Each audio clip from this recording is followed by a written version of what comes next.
Retro. Are you an aspiring Jedi, or do you dabble with the dark side of the Force? Regardless of whether you fancy yourself a defender of the light or an aspiring Sith Lord, you're going to need a lightsaber. Podcast Stardust is pleased to partner with Saber Masters, the creators of high-quality, durable, and affordable lightsabers. Saber Masters is preparing to launch the Ultimate Lightsaber 2.0, and right now you can get 2 for the price of 1. So, check out the link in our show notes and go get your Ultimate Lightsabers from Saber Masters. And don't forget to use our referral code Stardust to save $10 at checkout. And each purchase using our referral code helps support Podcast Stardust.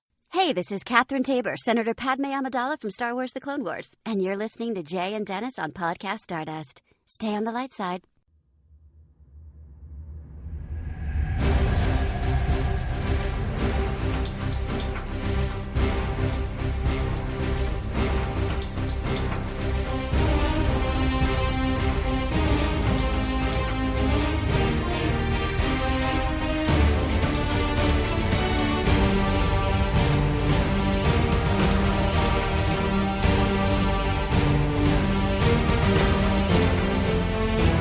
Welcome to Podcast Stardust. This is the fully armed and operational podcast dedicated to Star Wars news, reviews, and discussion.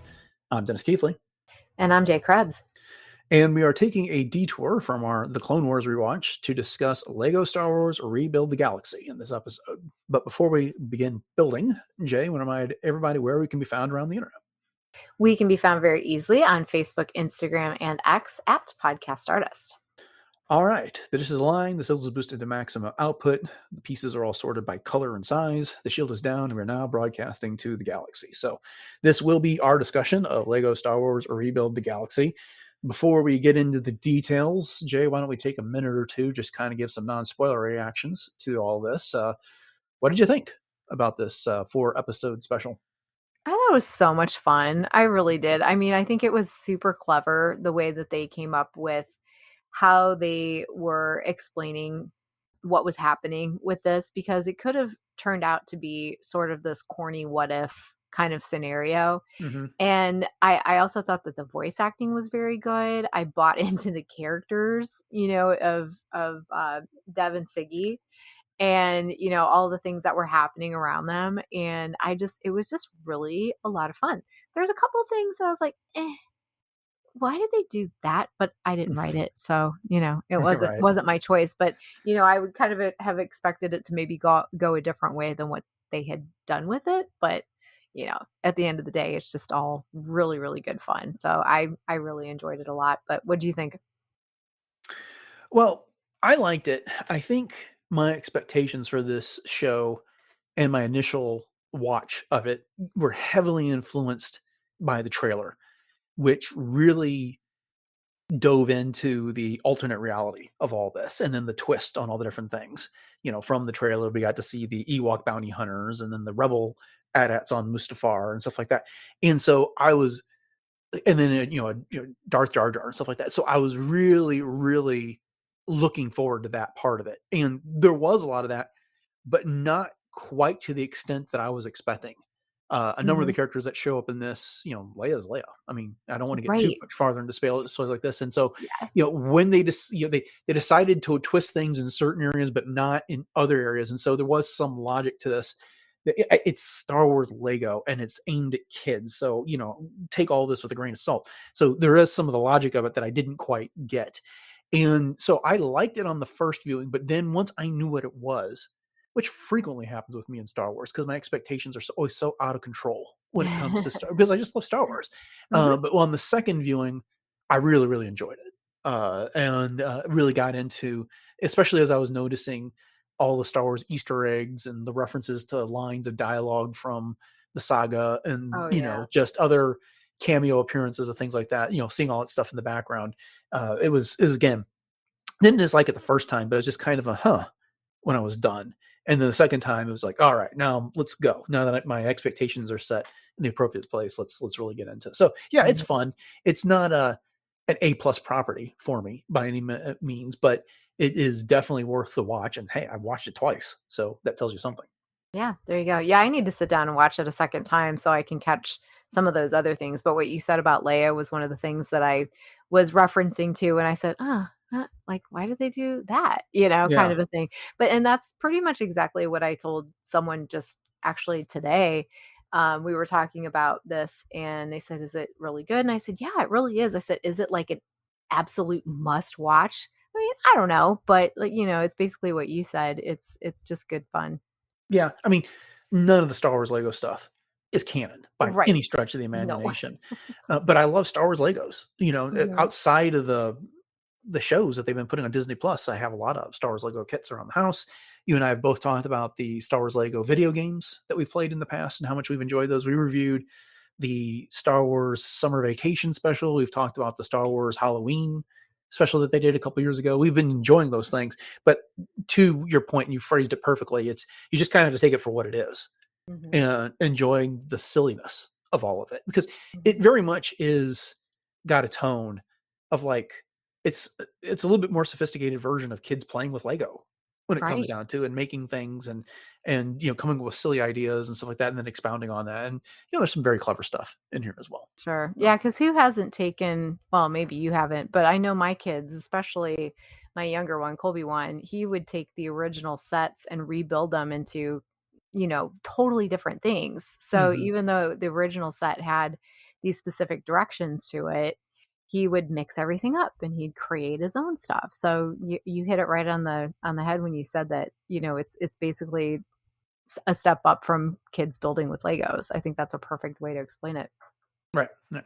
All right. Well, then I think we'll go ahead and start moving into some of the more spoiler specific discussion of this. So if you haven't watched it yet and you don't want any spoilers, and it's fun, you should go watch it. Then go ahead and put a pause on this and come back later.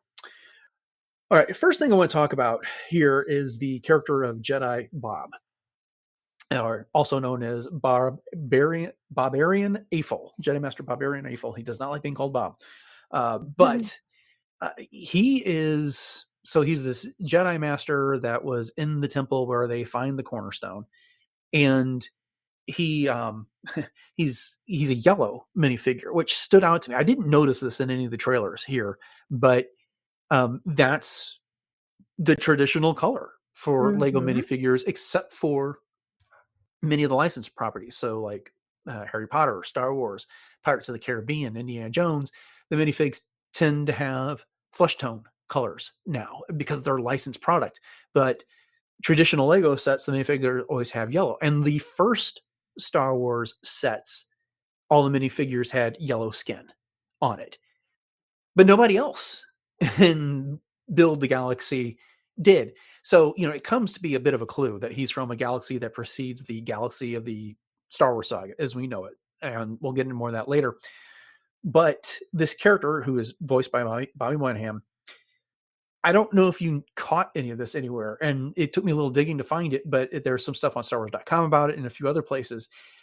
Jedi Bob was a minifig that was included in a Star Wars Republic gunship set back in 2002.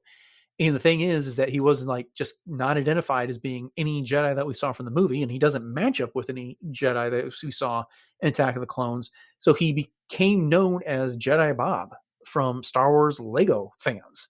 Oh my And gosh. right, and known like all not me, which surprises me because I know a lot about this stuff, but it was like, oh, this was widespread knowledge. And it even gets referenced that way in the Lego Star Wars Visual Dictionary. And Oh, wow. Bobby Moynihan apparently was a fan of this character and knew about it and kept this minifigure in his pocket while he was recording the lines.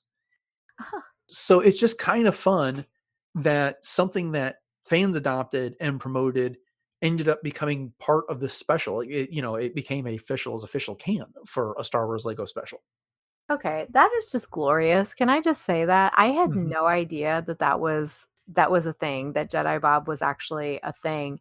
And the fact that you pointed out that he is a yellow Lego, I noticed that, but I didn't realize that there was any specific significance to it. And of course, you, the Lego master, would know all of these kinds of ins and outs. I just sort of took it at, face value, ha ha ha, Mhm. and didn't really think much of it. But, now that everything that had come to pass with this little mini series, and knowing where Jedi Bob's orientation actually was before, the temple and the cornerstone and everything makes so much sense. And I just think that's so cool, like the lore, and Mhm, especially that the fans drove it. And I think that just makes this even more special than mhm. I realized that it was in the beginning, which is awesome. I love that. Yeah, I've got my original Lego X-Wing, when it came out in 2000. And I was looking at it, and sure enough, Luke is a yellow minifig. Wedge is a yellow minifigure as well. Oh, And okay. yeah, so a lot of those early sets had the I got the Boba Fett in his ship, and he doesn't actually have a face. They just use a black head and then put the helmet over, and so he's got no facial features whatsoever on that. But that's the way those sets came out before they switched over to the flesh tones here. The other thing I thought was cool is like when Jedi Bob was coming clean about the origins of these galaxies and what's going on with the cornerstone. When he was doing his flashback, it went from our traditional high def widescreen to the original like 3:4 aspect ratio. Yes, that was so good. I agree. And then all like the trees in the background were the classic Lego pine tree looking things, as opposed to like Mhm. most sets now, they don't include those. You build the tree out of a number of brown books with leaf pieces on there. Mhm. And so it was a lot of fun callbacks when they did that. So Yeah, very nostalgic. okay, so now we got Jedi Bob out of the way. Let's talk a little bit about what this show is about. So we've got Sig Greebling, which is also another reference we'll get to here in a second, and his brother Yes. Dev. They're living on the planet Finessa, where they're working as nerf herders. Dev has got dreams of getting away from that planet. He's kind of like Luke in that way. He wants a Yeah. life adventure and stuff like that. And then there's their friend um, Yessie, who also kind of dreams of getting away as well. Meanwhile, Sig is content to stay there. He wants an ordinary life, but he's got Jedi Force powers, and he's been trying to hide them. But then when they're trying to herd their nurse home during an ion storm, he ends up plummeting over the side of a cliff, discovers a Jedi temple, and inside they find the cornerstone. Dev goads Sig into pulling it, and then the whole galaxy gets rebuilt. So that's how we get the rebuilt galaxy. And then when he gets there, he finds out his brother is now Darth Dev, also Sharn, which means actually Darth Devastator, and he's attempting to restore the galaxy, only to find out later that he can't, that the old galaxy is gone for good. Mhm. So there we are. Um, what did you think about this entire plot line? They're trying to rebuild the galaxy, only for them not to be able to do so. They're stuck with the galaxy they've got. Yeah, so it's very reminiscent of, like the Loki series for me, and the Mm-hmm. different timelines. And even though they're not concurrent or parallel types of timelines, there's just, one is destroyed and another one is rebuilt. I mean, it's very Marvel-esque in that way, Mm-hmm. I feel like, but yet it does it in a way that is, fresh and fun, especially for kids. And, I think that there's sort of a little lesson to be built, on this. That, you look at things sometimes, and your life kind of gets turned upside down, and maybe things aren't always the way that you remember them to be, but you have to pick up the pieces once Mm. again You're and just nailing move them there. on. And it's actually not even like, I'm not even trying, but you know what I'm saying, like you have to sort of move on, and things aren't always the way that you expect them to be, but you have to do what you can with what you've been given, and try to build from there. Well said. Well said. Thanks. At first, when I watched this and we got to the fourth episode and they like couldn't rebuild the galaxy, I was just like, what?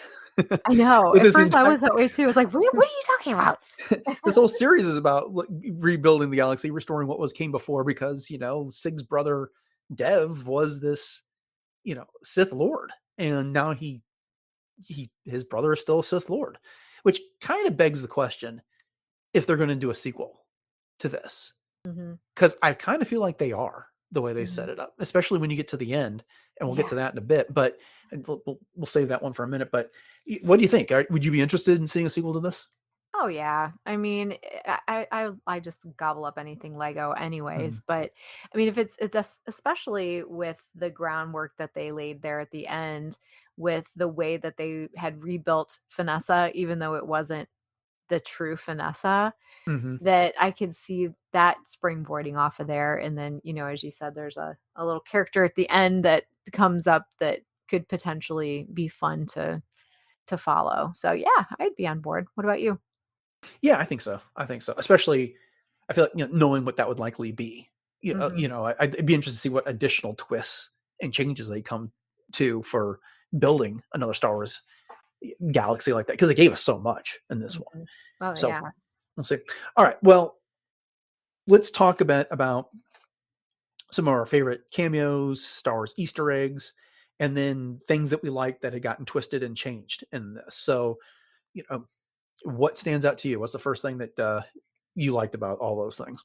The first thing that comes to mind is just the voice acting in general. It just Mhm. made me smile and giggle. And Palpatine, just his whole demeanor in Legos is, again, I always reference Robot Chicken, but it's like this is like the kids' version of Robot Chicken of Palpatine, which Mhm. is just hilarious to me. And I did appreciate the way that they did flip flop those, the Sith with the Jedi. And I was actually kind of anticipating maybe the Jedi following the rule of two instead of the Oh Sith. yeah. You know what I mean? Because there were so many Sith, and then there was still the Jedi Council, and of course, we had some fun appearances from Dooku and Jabba and the like in there as well. So that was one, and then as you were mentioning, just the fun little Easter eggs in general with just the little lines of things, and just the whole idea of being a Nerf herder. Yeah. That just made me We smile finally from got to see a ear Nerf. to ear. Yeah, and the blue milk, and I love the Tatooine canteen, Marina Cantina. That was fun Mhm. because we knew that Tatooine was like an ocean planet at one time. So it's kind of fun to see that come full circle. Yeah. Let's talk about the Sith and Jedi here, since you brought them up. When we come to the Sith apprentices, there's the first one we're introduced to is Darth Ray. And as soon as we saw that, I was like, wait a minute. What about Darth Jar Jar? Because at the time Mhm. we were introduced to Darth Ray, that's the apprentice to Darth Devastator, we didn't know this galaxy wasn't following the rule of two. And I think it's Servo, the little gonk droid that follows around. I was like, oh, this rule galaxy doesn't follow the rule of two. That's kind of cool. But then when the Dark Falcon lands, we meet Darth Rose Tico, Darth Nubs from the Jedi Adventures, the kids show, Darth Kit Fisto, Darth Hammerhead. Sorry, I don't remember your name. Yeah, it was so classic. There's a Darth Jawa. I think his name might actually be Darth Utini, but I wasn't able to confirm that. We get Darth Jyn Erso, although she doesn't get introduced because Sig is naming all these Sith as they come off. But when the Hammerhead shows up, he kind of stops midstream with like naming one, and then it Okay, ends so with, that was supposed to be Jyn Urso. Okay. I'm pretty sure it was. And the reason why I conclude that is because she's wearing the same goggles and head as my Jyn Erso minifigure that came with the Yo-wing. So, Okay. Okay. uh, but then and then the last one is Darth Jar Jar, Misa gonna hurt you, sir. And then of course there's the funny line from Jedi Bob later, Darth Jar Jar, ridiculous. Mhm. I liked all of this, and I really liked how Darth Ray and Darth Rose Tico had kind of formed a partnership because they all end up turning on Darth Dev because he's wasting too much time going after Sig. Mhm. But again, I was talking about my expectations, and they really leaned into Darth Jar Jar in the trailers for this, and he didn't really have that big a part Right. in this series, and I was a little disappointed with that. I was too. And I'll tell you because I was laughing, as you said, Darth Jar Jar, really, that's ridiculous. Because of Mhm. course there's all these fan theories out there that Jar Jar was a Sith Yes, Lord and all of these things, and that's what it leaned into, as you said. But I was again very disappointed that he went out the way that he did. And, for me, I don't know. I just think that that adds to the whole idea of Jar Jar just being a fall guy, mm, literally, and that's what we've been trying to work against all these years. And I know Ahmad Best was super excited to do this role, and he was so adorable on Instagram too. He posted some things with this little teeny tiny Jar Jar, Lego Jar right, Jar. But again, I mean, he just was sort of the butt of a joke, and I was hoping for much more. I mean, I know that this whole thing is a joke, but I think you know where I'm going with that. And I sure, agree with you, that there was probably I would like to have seen Darth Jar Jar being taken a little bit more seriously, if that's a thing in Lego Star Wars Rebuild the Galaxy to be taken seriously at yeah. all. But you Just know would where have I seen more was of him when it going. came Yeah. down to it. I mean, I was expecting him to be like the big bad based on Right. what they did in the trailer. But I mean, Me they didn't too. specifically say that, but we didn't really like see Darth Devastator in the trailers for this either. So Mhm. All right. Well, then on the flip side, we've got the Jedi, who are very reluctant to oppose Darth Dev. I absolutely love the fact that their headquarters is a sandcrawler with AT-AT legs. That was Yes. fun. But they're led by Jedi Master Palpatine. Then there is Jedi Vader, Jedi Jabba, Jedi Cad Bane, Jedi Master Dooku, Jedi IG-88, and Yeah. then these two really threw me: Jedi Lobot and Jedi Janna. On that, Uh-huh. because It took me a while to figure out that that was Janna. I figured out Lobot pretty quick, but well, I knew it was Janna, but what threw me about it is that we have all these villains, and then two people who were not villains. mhm. And so it was just kind of like not consistent in the twisting of the roles that they were Mhm. doing there, because all those other Darths, for the Sith, are good guys. Well, with Mhm. the maybe exception of Hammerhead, that's kind of a neutral one, if you know what I mean. But and the Jawa, but again, Lobot and Janna in no universe were like evil, from the Skywalker saga. Right. Right. So true. But which of those Jedi was your favorite? Oh, Palpatine, of course. Yeah. I did like seeing the Vader in the it wasn't quite white armor. It was a little bit more like a grayish, Mm-hmm. silver kind of a They were thing, definitely but going for white, but oh yeah, yeah. it's yeah. Palpatine was mine as well. I thought he was funny. He was very reluctant to get involved, and then he had, you know, uh, some very much Palpatine stuff from the movies. Like when he goes, "Do it," Do it. clear a Yeah. path, and that was pretty cool. I liked seeing that as well. Uh, Jedi Jabba cracked me up. Just seeing Jabba the Hutt in Jedi robes there Yes. in the Sandcrawler was a lot of fun. That was that was just a neat addition on there. Yeah. Um, I will say I feel like there was a missed opportunity for like a Darth Chewbacca because we didn't have mhm. Chewbacca at all in this. And so I Yeah, kept good point. waiting, but We there didn't was get a R2D2 reference. either. No, yeah, we got 3PO Yeah, and evil 3PO as a bounty hunter. yeah, He with a black arm and red eyes. but I Um, loved his ship. It was pretty sweet, that the gold ship. gold Naboo Mhm. ship. Yeah, that was pretty cool. I like that too. And then, kind of adjacent to all this was Maul, except for Mhm. he was wearing Lando's clothes. Yes. And he was definitely a good guy, but that was a fun addition. Uh-huh, and again, I mean, it's just as you were saying before, it's like a kid taking a bunch of different Lego Hmm. sets and just mixing them all up. Hmm. Yeah, one of the things, if I could get a set, like I said, out of this show, I would love to have the Star Destroyer Mon Calamari cruiser mashup that they did. Mm, When I saw that, I was just in awe of that. That was so, so cool. Now, I don't think they make one. They make the Dark Falcon if you want that, but I already have a Lego Millennium yes. Falcon, so I don't need that. But that those cruise, I just thought that was just so incredibly cool that they came up with that mashup. Yeah, and I do love the Dark Falcon as well, Hmm. but I think we gotta have to give props to the fire spray, but it was Greedo's ears, Hmm. that because it was Greedo that owned the fire spray. That cracked me up too, I have to say. Yeah, I thought that was kind of an interesting addition, which I liked. So it was Greedo and Han as partners flying the fire spray, and then when they land, there, Leia runs up to greet Greedo as her love interest there, Yeah, and that then was really Han cute. gets all jealous about it. And we had the character, the teaser poster that we talked Mhm, about in the news a few weeks ago for that, and then Han ends up being a villain of sorts. He mhm. sells them all out to Darth Devastator. Yeah, yeah, who knew? But he is called a scoundrel still through the whole thing as well. Yeah, the whole thing with Leia and Greedo, as you said, because Leia was still Leia. Yeah. And so it just did not seem right for her to be with Greedo at all. I mean, I would have liked to have seen her just be by herself, if nothing else. That was just a little bit too far over the edge for me. Okay. I just found it funny because Uh-huh. it's so I didn't take it seriously, nonsensical but and yeah. stuff like that. But I thought that was a neat twist on the Mhm. whole. Oh, Mhm. and then at one point, Han is kind of bemoaning the fact that Greedo's with Leia, and his line is that Greedo shot his shot first. Yeah. Han shot first, Greedo shot first. I thought that was a fun little twist on the whole fan controversy that we got going on. Mhm. Mhm. Okay, there's a couple of Lego references in this that I thought were fun. The first one is Sig Greeling's name, which Mhm. is actually SIG is a shorthand version of talking about a signature minifigure, which is when the minifigure looks like the person who created it. Okay. So there's that.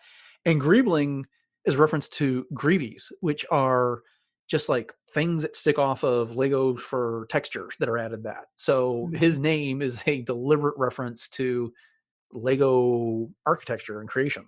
So That's cool. Yeah, I yeah. didn't realize that his first name was like a signature, Hmm. Lego, but I knew Greeblies. I figured that one out because Greeblies is just like a very common thing, even in cosplay. When you're talking about like all the little teeny tiny details, Hmm. that's what we call them. So, yep. But perhaps my favorite Lego reference in here is Darth Devastator's flagship, the Separator. And Yes. if you've built a Lego set in the past dozen years, they all come with this orange separator piece that you can use to pry certain pieces that you may have inadvertently put together. Or if you missed a step and you need to go back and add something, it can be hard to pull apart Legos. And lots of kids foolishly use their teeth and cause themselves problems. Mhm. Or they try and pick through with their nails and they screw up their nails when they do that. And it can just damage the bricks on top of it. So they started including these orange separator pieces. And so that's what Darth Devastator's ship is modeled after. And he connects the connector piece, the cornerstone in it that he's using to like alter and tear apart parts of the galaxy in there, which was just so fitting for this ship. But I laughed so hard when I saw that. I thought that was just such a fantastic, silly Lego reference to put in there. That is so cool. See, I just thought, being the separator was because Mhm. he wanted to rebuild things and he wanted to, make things different from what they already were. So, see, this is where your Lego expertise comes in because I did not know that there was such a thing as the separator to pull pieces apart. So that's very cool. What was there another reference or twist or joke that stood out to you?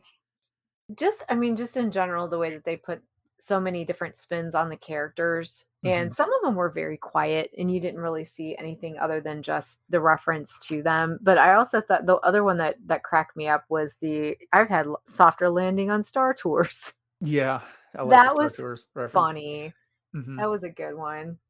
Yeah, and I don't think any discussion of this would be complete if we didn't talk about Luke, Leia, and Darth Vader, or Jedi Yeah. Vader in this case, and that, Vader does not know that he's Luke and Leia's father Yeah. until Servo points it out to him in all this. And of course, Luke, as we talked about when we talked about the trailer several episodes ago, he's this beach bum that's using his force powers to win pod race. He cheats at pod racing, but he builds up a massive fortune, and he's kind of a Han Solo character.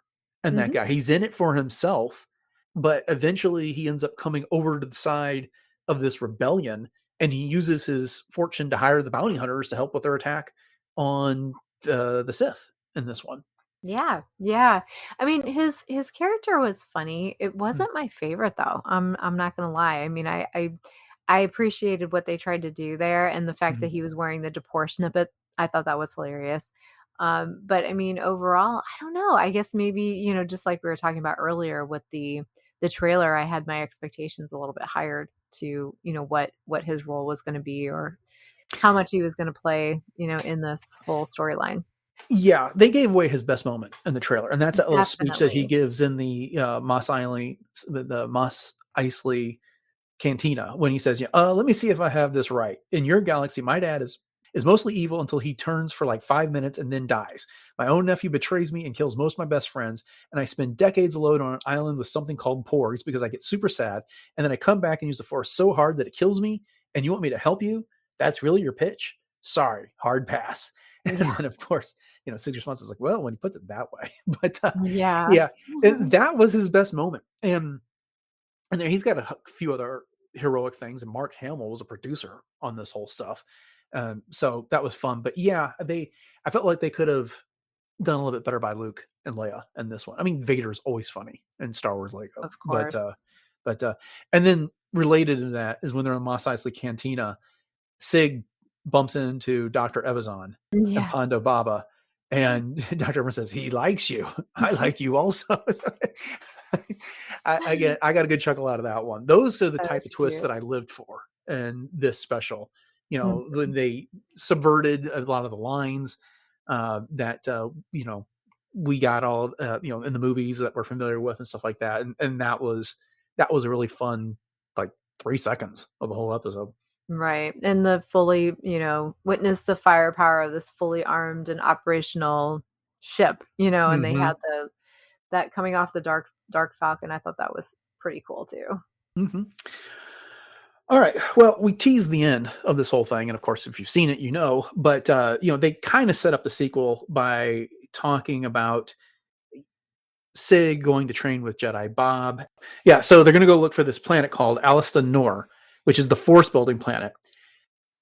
Again, they're setting up another venture right there. But then we kind of get what's the equivalent of a post-credit scene of Darth Ray and Darth Tico meeting with someone, and they do a clever reveal, but it turns out being Lando in the Mandalorian's armor, and they call him the Landalorian.